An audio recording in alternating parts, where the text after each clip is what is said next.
25শে ফেব্রুয়ারি ছিল মিন্ময়ের দাদার বিয়ে, তো সেখানেই ইনভাইট ছিল। আর আমরা যেহেতু বরযাত্রী, তো আমি তো ওই দিক থেকে যেতে গেলে অনেক দূর আমি যেতে পারতাম না, সেই জন্য আমরা কিন্তু সোজা বনগাঁ হয়ে গিয়েছি। ওই সন্ধ্যে 7টা সাড়ে 7টার মধ্যে আমরা পৌঁছে গিয়েছি। ততক্ষণে বিয়েও স্টার্ট হয়ে গেছে, কারণ গোধূলি লগ্নে বিয়ে ছিল।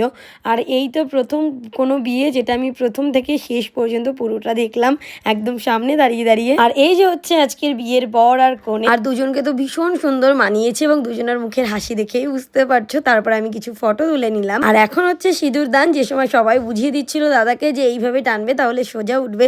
যাই বলো না কেন, আমি প্রচুর কাউকে দেখেছি যারা আংটি পরে সিঁদুর পরায়, তাদেরকে কিন্তু অনেকটা হ্যাপা পোহাতে হয়, তার কারণ তারা কিন্তু ঠিক করে সিঁদুর তুলতে পারে না।